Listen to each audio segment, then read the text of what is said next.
Good afternoon. My name is Saroj Kumar Jha. I'm the World Bank's Global Director for Water Global Practice.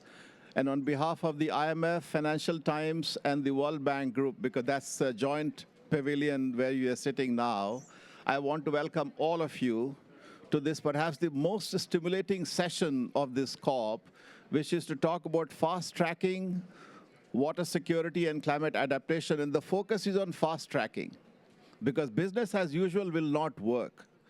It has to be business as unusual has to be our way of life if we really want to meet all the targets we have for ourselves. We have a very distinguished panel here for this session.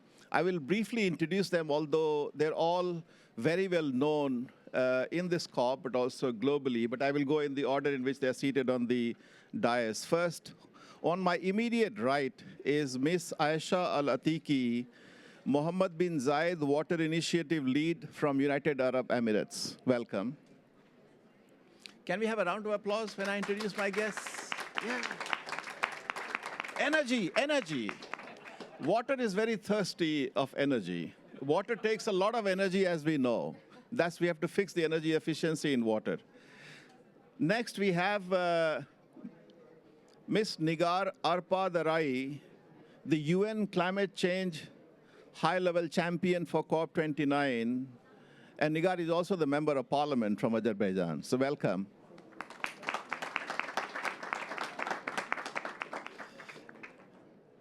And next to Nigar is Her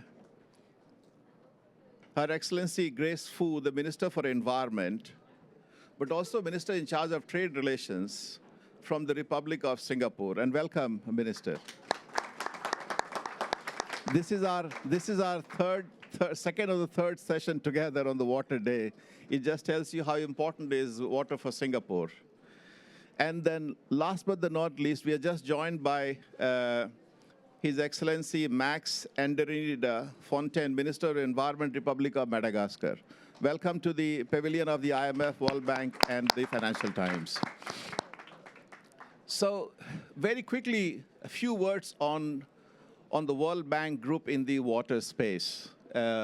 What is important for this audience to know is that water security is one of the only 6 global challenges that the World Bank Group has prioritized. Because we believe that unless we address water security, we will fail on our health, climate, and more broadly on development outcomes. So it's very important that we collectively start emphasizing water as a political priority in terms of how we fund the water programs, how we create enabling conditions, attract private sector in that space. We also know that we need to raise the level of ambition in the water space. All sources of financing together globally, we are able to reach about 150 million people per year.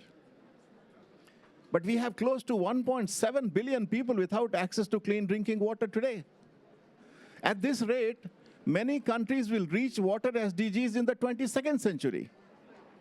So business as usual will not work, and that is why the Global Challenge Program of the World Bank Group is focused on fast tracking, but it's also about working with partners, all the multilateral development banks, think tanks, governments which have a lot of experience like Singapore. We want to learn from all the countries and all our partners in scaling up and crowding in more capital, more expertise, more knowledge in helping developing countries accelerate. So we are currently working on a new water strategy of the World Bank Group, which will essentially inform our work going forward. But the message for this group is that we want to raise the level of ambition, which is very much in line with the theme of this COP. Increased ambitions and enable action. And I think that's what the Water Global Challenge Program of the World Bank Group is all about. That's all I had to say.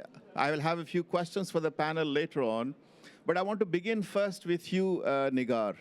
As the UN's climate change high-level champion for COP29, as the host country of the COP, what is your message to the group here? But there are hundreds of people watching this online. How do you see water essentially emerging as a solution as we tackle the climate crisis? Thank you so much. First of all, I would like to welcome you all in Baku. at COP29. That's an extremely important moment, and I'm so happy to see so many people from different parts of the world, such an amazing crowd coming together and trying to really to support the process. We have media, we have thousands of people, civil society, private sector, and officials, obviously. So our main goal throughout this year was to create this inclusive platform where everyone has a voice, because our main kind of motto was also enhancing ambition, enabling action, as you just mentioned. So when we speak about enhancing ambition, our main call was to the governments to take more ambitious climate plans, commitments, NDCs. And we speak about the action, enabling action. This is where we speak about the climate finance, technology, and capacity building. So this is a finance scope, as we say, and for us it's an extremely important to bring parties together. My role is the role of high-level champion. The mission of the champion is to bridge the work between the governments, national governments, and non-state actors. So I'm working closely with private sector, with civil society, with NGOs, with academia, philanthropy organizations. And water is an extremely important subject. This is, looking at the water, you can feel the impacts of the climate change. This is one of those elements that really shows you how severe the impact of climate change is. And as a champion, I had a unique chance to see people from different parts of the world. And when we talk to people from, for example, small island states, they are, for them, it's an existential threat. What they say is that every time we go back to our country, we don't know whether the country will still be there because the level of the ocean is going up. In our case, in case of Azerbaijan, we also have the Caspian Sea next to us, and we see the level of Caspian Sea going down. So, and this is something that we see with our own eyes, and it shows how climate change impacts different parts of the world in a different way, but it impacts everyone. So that's why putting water, having this special day, and as you know, we have these thematic days, and having water as a special day, for us, it was something that we really wanted to have on the agenda. Thank you very much. We appreciate Azerbaijan's leadership, and we really want to see water becoming a very integral part of our response to climate crisis. I think more needs to be done. We've come a long way in the last 3 COPs. But I certainly think more needs to be done because water is still not seen as a sector where most of our actions for climate crisis, actually we can find that space. Let me turn to you, Minister Fu, because Singapore is one country which has really ensured water security, yet you are a very, very water scarce country. And many people already know quite a lot about Singapore. But the question to you in your role as the Minister for Singapore, but also since you're involved in so many different global conversations, what are the 2 or 3 pathways to ensuring water security? What do you think has really worked in your experience in Singapore and elsewhere that you would like to share with this group? Thank you very much, Saroj. I just want to, first of all, thank Azerbaijan for hosting this wonderful COP. I think we're just basically amazed by the beautiful city that we're located, and it's so conducive for us to have this discussion here today. Just following up from what you said, Saroj, this morning about how policy attention is so important to water issues, I think I can't agree with you more. Policy, as in political leadership's attention, I think give us focus. That's so important. At the same time, very long-term commitment to a plan. Because water issues, climate issues, adaptation require consistent execution and implementation of plans. I think that's number one. Political leadership and will to commit resources and to commit to a long-term plan. Singapore has done that. We had issue with water security from the start of independence. And we have been studying, ways to, address issue of water security from the 1960s. Our first plant for water recycling actually was in the 70s. That's 10 years after independence. But because the technology wasn't mature, it was too expensive, so we basically say, okay, it's a good pilot, but it's not going to be a solution at that time. But it is really consistent investment into new technology, into innovation, into methodology that we came to a breakthrough in 2000. So it's 3 decades, 4 decades thereafter. I mean, that's just an example of how persistent investment and focus on a national issue that has allowed us to find a way forward. Number 2 is really about pricing. We think that pricing is so important, also because earlier you spoke in our session about how little private sector finance has gone into water, as opposed to energy, as opposed to transportation, as opposed to education. So if you look at all the social services that we need as a human being, as a society, we do get, pay for services. But water, very often, is very undercharged. It's hardly any price, it's not at the price that reflects its scarcity. And therein lies the difficulties in raising finance. So if you don't have a right price, it doesn't pay to collect, water or provide water. You can't attract financial capital. In Singapore, we have made that really a decision. It costs us politically, mind you. It's never easy to revise water tariff, particularly, when we try to keep up with the costs of producing water. But because we have kept it at a certain level, that it actually makes sense for us to get the technology that is next in line. If you don't have that tariff, it's so difficult to invest in technology. And for political leaders, sometimes you need to show your performance. You need to have a KPI within that 5 years that you are in office. And very often, water is buried below ground. It's all in drainage that nobody could see. And even if it's a leaking drain, actually, we would know better. So how do we get the kind of KPI report card that actually has transparency for the people to show that we are serious, we have our water availability, water quality that is published so that people know that, we're serious about providing water. The third one that I'd really like to mention is really about collaboration. And collaboration encompasses both, I think, all the means of implementation, including technology, including finance.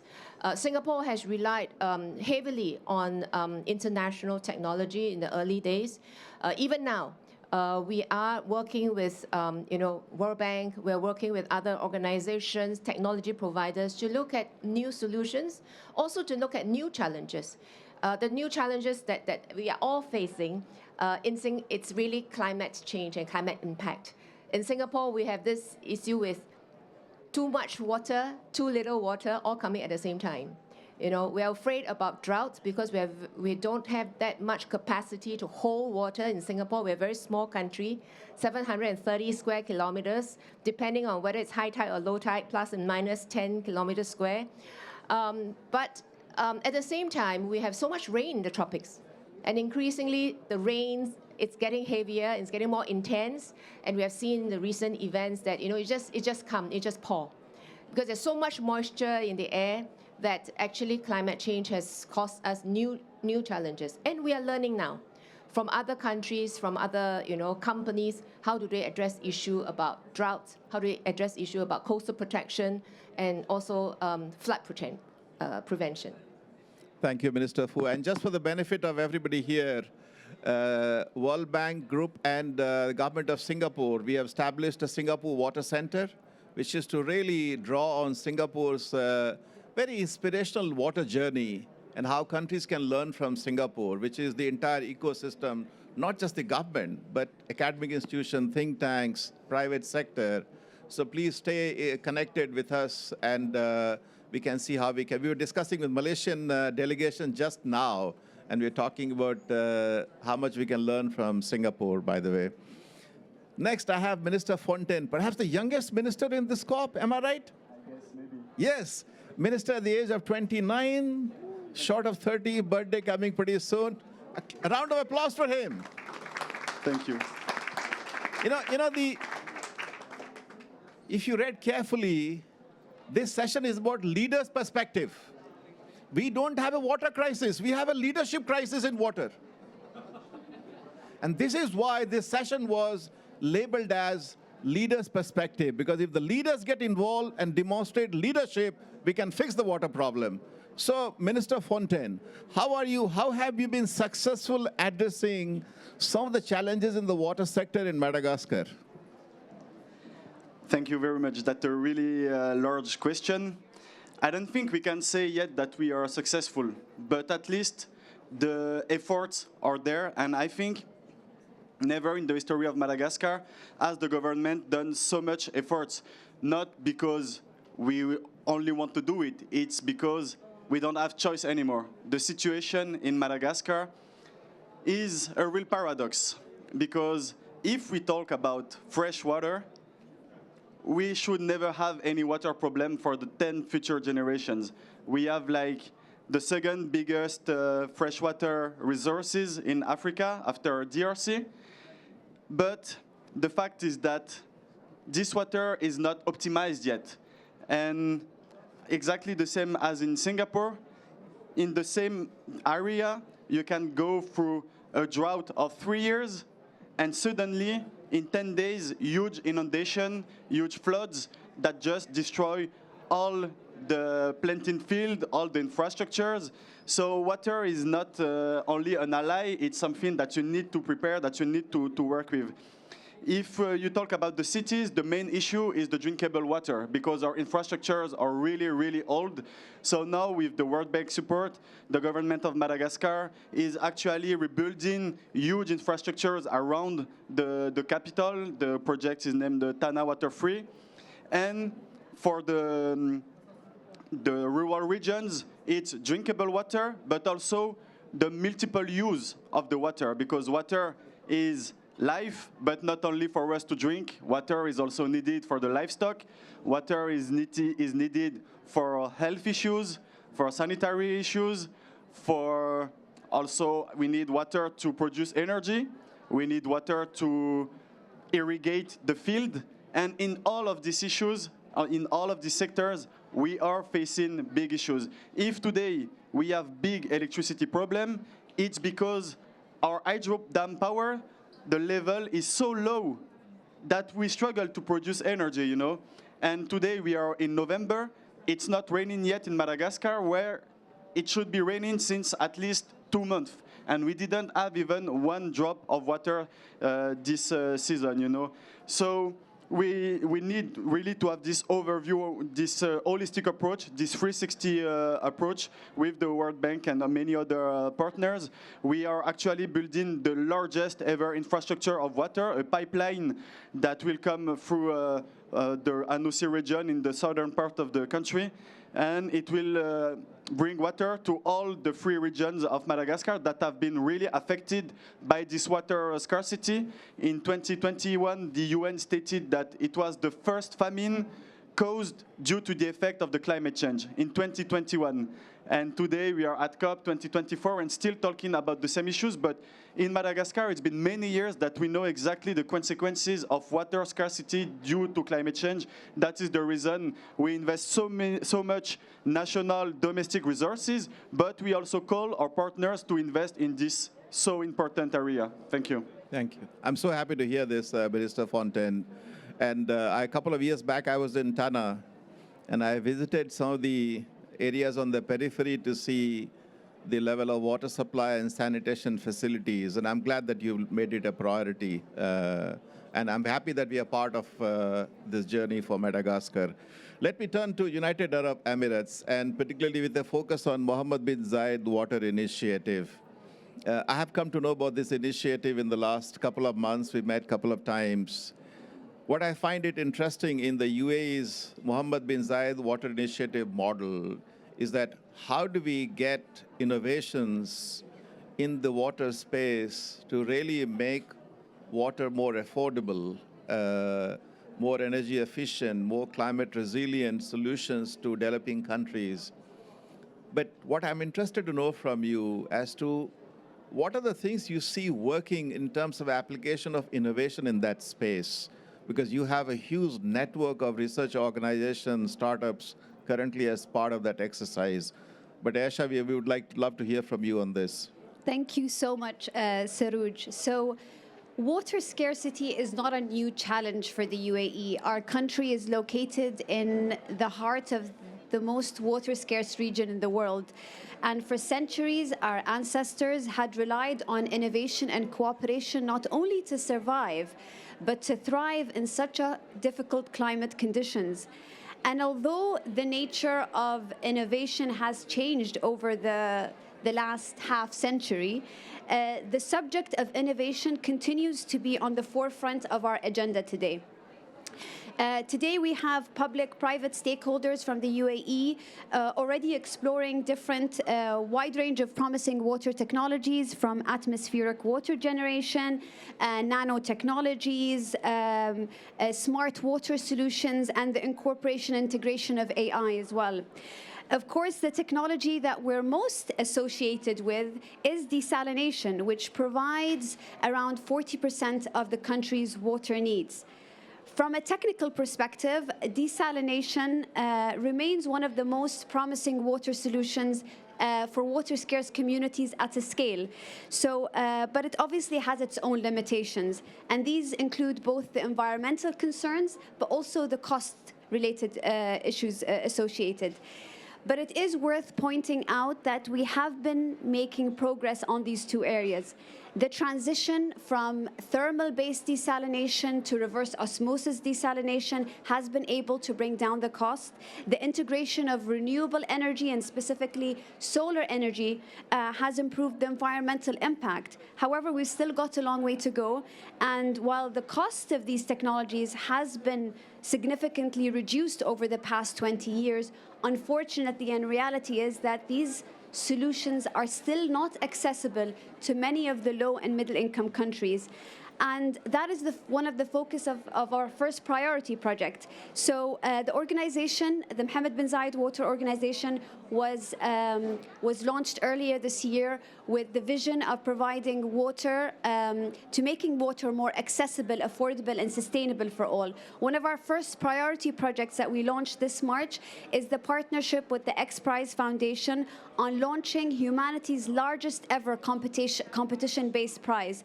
It is an investment of $150 million, which includes a prize purse of $119 million. It is a 5-year competition. We are in our first year at the moment. Registration is open. We have over more than 250 teams pre-registered from over 50 countries. And the competition is designed to accelerate the development of reliable and sustainable seawater desalination with the reduced economic cost to make it more accessible to low and middle income countries. Right now, there is no silver bullet to address the issue of water scarcity. We're going to require a range of solutions, whether it's the solutions and technologies that we have available today, whether it's the ones that are still being developed, and the ones that are yet to emerge. And as an organization, we are committed to supporting the development, the testing, and the deployment of all of the above. Thank you, Sarooj. Thank you very much, Aisha. So I will move to the second round, but the questions in the audience, please be ready, okay? So we are going to move into a more rapid fire mode now, but I'll have one question put all the panelists, and then we'll turn to the audience. So what is holding the water sector back? As I said, we are roughly doing what 150 million people per year in developing countries, but the gap is 1.7 billion, just on drinking water. Forget the number on sanitation, 3.7 billion. Irrigation, Africa has only 4% land under irrigated agriculture. So with that very low level of performance in the sector, we are very concerned that we are not making adequate crisis. And if climate crisis is manifesting itself through water crisis, we've got to do something about it. So I'll turn to you first, Digar. What is really holding the water sector back in addressing this when there's so much attention on water from climate negotiation teams, from public health officials, from people working on water security? Everybody wants water security to be addressed. But why isn't there action? Why isn't there money? Governments are not putting money. climate money is not flowing into the sector. Private sector is not coming into the sector. Your assessment? Well, I don't know whether I can actually assess the situation, but I think that, yes, the main thing is maybe the financing, that finance to adaptation is not flowing sufficiently. And also, I think that whether we speak about water or any other kind of directions, we need to make sure that private sector is being engaged more and more. So because whatever we discuss, like climate crisis is something that affects all of us together, and the whole of society approach is needed. We need private sector involved, and we need private sector involved and address the issues of water as well. So, and the more we don't have entrepreneurs believing in this green transition, it's not happening. So for me, I think it's the finance issue. Maybe it's all, intersectoral. It's not, you cannot specifically say one reason why it's not being addressed. I would say that there are many reasons, finance being one of those reasons. But I think that collaboration among all the stakeholders is an important key here. And also state and non-state actors, so government and non-state actors. So public-private partnerships is something that I would mention. And also just, I don't know whether we will have third round or not, but I just would like to say that since we are at COP today, there are 14 declarations, 14 initiatives that COP29 presidency have launched, and 2 of them are specifically the ones that I would like to mention here, because one is, we call it Harmonia. This is agriculture, on agriculture. We are making a platform coordinating all the initiatives in agriculture, coming together and really supporting farmers, and which capacity building is one of the aspects of that. And second one is specifically on water. It is Baku Water Dialogue on climate action. So we would like to really to specifically say that we have that initiative, which we will be calling on that. Yes, just taking this chance. Thank you. Let me turn to Minister Fu. What is holding the water sector back? I think I just like to offer a few suggestions. One, really, it's revenue loss. There's just so much leakage in the system, underinvestments in pipelines and drains, people illegally tapping from water systems, and therefore politically it's difficult to collect. So it's difficult for private sector to participate. I think that's one. Second point is really about this right pricing of water.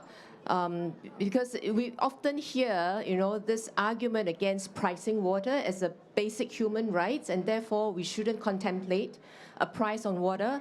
But the consequences of not pricing water properly is, sometimes you find that communities have to walk 20 kilometers in order to get fresh water, because it's just not, there's no revenue involved, and therefore there is a cost of providing the water. And you just, check around at people that actually has disruption in supply of water, and then you see people buying $1 a bottle of water, and they say, what's the price of clean water?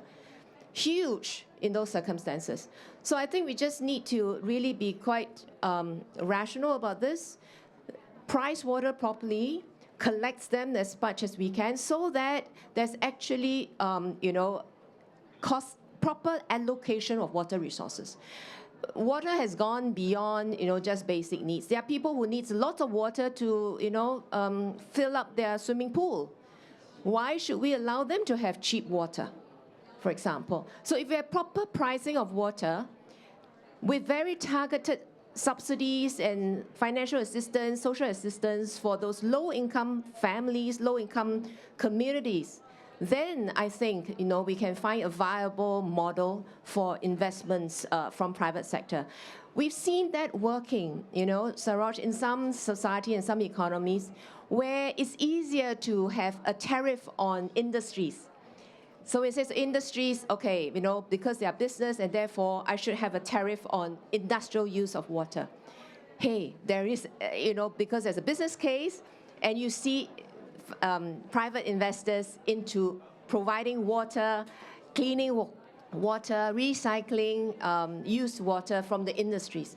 So actually there can be a viable financial model for water if it's priced properly. Thank you. Minister Fontaine, you have to go. I know, Nigar, you have to go. She's the busiest person in the COP. But Nigar, thank you very much. I fully understand. Thank you. Yes, Minister Fontaine, what is holding you back from achieving your, let's say, universal access target in Madagascar? No, honestly, I couldn't say it better than my colleague from Singapore. We have for too long believed that water as a universal right for every human was granted, as it was a gift from the gods, but today water is a resource that you need to produce, that you need energy, and the fact that for too long we believed it was for free, it was just to give. In the south of Madagascar, if you go, you will see many water pumps, water infrastructures that are just totally abandoned. The reason is that we didn't have a business model behind it. We just believed that we are going to construct, to build the infrastructure, then we're going to leave. We would have done our part of impact, and it's okay. But no, there is a management in it. You need to maintain it. So you need to make capacity building to the communities in order for them to be able to manage the water infrastructures. What is the fair pricing?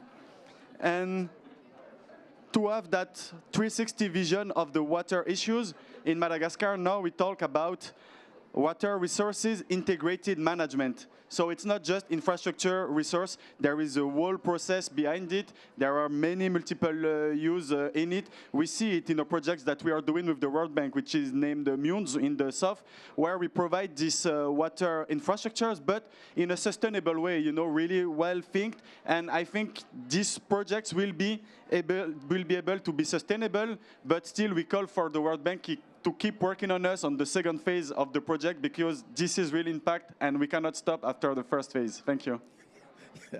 He did not miss the opportunity to put the request in public. That's well received. I'll transmit this to our Africa Vice Presidency. Thank you, Minister Fontaine. So, Aisha, what is holding the water back? We really want a very frank assessment. What is wrong? Minister Fu said pricing. We really need to have the fair pricing. That will help us to bring private sector. What do you think holding the sector back? So I think that everybody in this room agrees that water scarcity or water stress and water challenges represent an urgent threat to global prosperity and security. And I also think that governments and businesses from around the world have a clear and vested interest in solving this issue. It is true both from water-stressed countries and non-water stressed countries, because no country will be immune from the implications of water scarcity.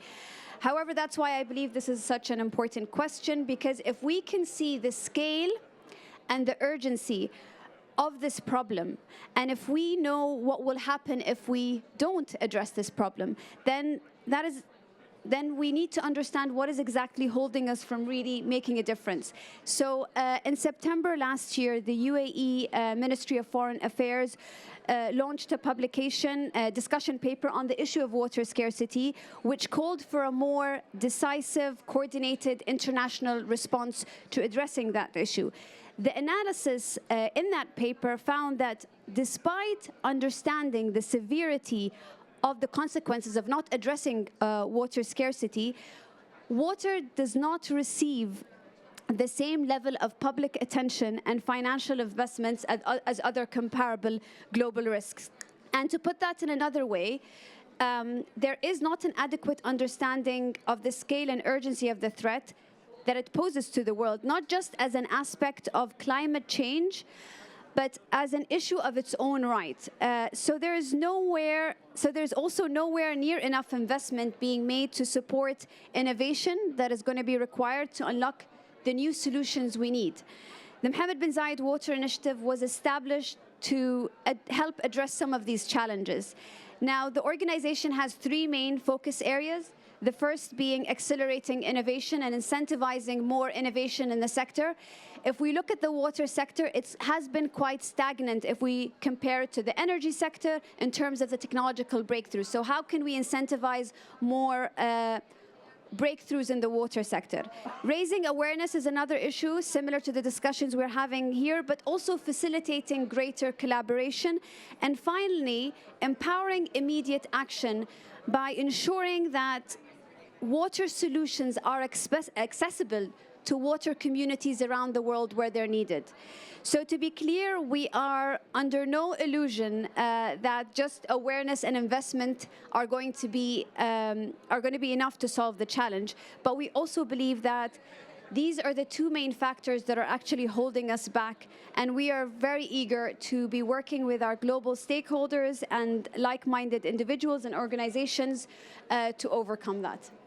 Thank you very much. So I'm ready to take questions from the floor now. Do we have volunteers, questions? You can be as provocative as you want. Who wants to go first? Okay. The gentleman here, you have a microphone coming over your way. Yeah. Hi. And please be brief and yeah. precise. We don't want a statement. We No want problem. a question. Yeah, got it. I'm Akash from WaterQuest. I want to ask each of the esteemed members here to see what is your opinion on the involvement of financial markets like water futures or water as a tradable instrument. Do you think it can drive sustainable investments in the sector of water? Thank you. There's one more question. We'll collect a few questions. If you could, we'll take just one more and then we'll turn to the panelists. Thank you. I'm Kate Hughes from the Resilient Water Accelerator. And you were just making the point about greater coordination in order to really change what needs to happen to increase investment in this sector. So, as we've heard, if pricing and tariffs are the big issue, how can we use all of the initiatives that we've heard about? There's the One Water Summit, there's the UN Water Conference in 2026, there's the new Baku dialogue on water as well. We don't want to sort of dissipate our efforts. How do we really use all of these to really create that momentum to answer the challenges that you've all expressed so brilliantly today? Thank you. Very good question. Can we start from Minister Fontaine? And we'll move from right to left. Thank you for your question. Honestly, for the water bond linked to the market, this is something I've never thought of. But for instance, in Madagascar, we just launched this month the first sustainability bond, and we are working with the GEF, the IMF, and the World Bank on creating a lemur bond to finance biodiversity preservation. So I think that might be an interesting pathway to first analyze and then to see the feasibility of a potential market-linked financial instruments for water.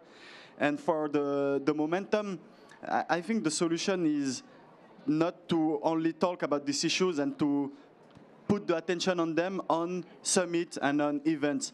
It should be in the daily lives because, like climate change, water and climate change, now in Madagascar, we do not talk about water without implying the climate change team, the climate change department in it, because it's a daily reality. It's not an event such as we are gonna do that on water. It's in the daily decisions, like the tarifications, like the water distribution, the investments on infrastructures.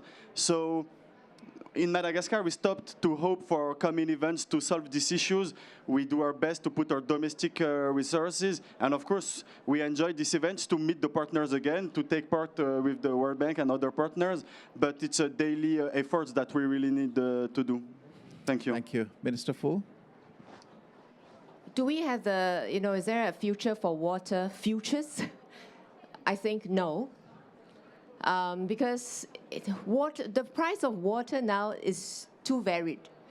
Water in Singapore may be worth different from water in Madagascar or water in the UAE, because we each have different, different circumstances. And also water now in Singapore may be different from water when Singapore is having a drought, right? So I think the value of water actually is it varies, and there's actually, I find that there's no standardization of units for it to be a tradable commodity. However, I think that there is room for insurance for water, because we already could see it coming. There are places where, for example, you get disruption of water supply maybe 2 months out of 12. And when you start to have that incidence, There will be parties, whether it is community, individual households, or businesses that will say, if I'm going to have 2 months supply disruption, how much will I be prepared to pay for that? And I'm prepared to pay a premium in insurance against that so that, I get compensation. So I think that it's an interesting question because we need to have different ways to look at pricing water. And this is one way for us to, look at hedging of risk and spreading of risk. I don't have a solution for the number 2 because I think it's one of those issues where many multilateral as well as NGOs that has been talking, and I'm not clued in enough. In fact, I was asking Saroj this morning. I see that there's so many water initiatives emerging and evolving in the world, and what's their role and how do they overlap with one another, or are they all talking about the same thing? I don't know. I think it's good to have attention. Many people wanting to, right a wrong. We need something to be done in water. But how do we reduce overlapping? How do we optimize the resources? I have no answer for that. Aisha, thank you. I think we need to start seeing more solutions in the market that are economically and sustainably viable to the world, and especially to water-scarce communities to meet their water demand. So how can we accelerate that process to make sure that they're tested and that they're commercially deployed? And right now, that's not always the case. We know from the meetings we've been having with different entrepreneurs in the water sector that it can take 2 to 3 years or longer before innovative startups generally qualify for funding, and even longer before the solutions actually make it to the market. So one way or another, I think we need to really strengthen that process and ensure that we have the solutions that we need to make water more accessible. I wanted to just quickly reflect on the question that was raised, and I think Minister Fu also referred to it. Are we seeing too much of fragmentation globally on small water initiatives in different spaces? And is this a problem, or is this a good thing that we would have to see for some time before it gets better?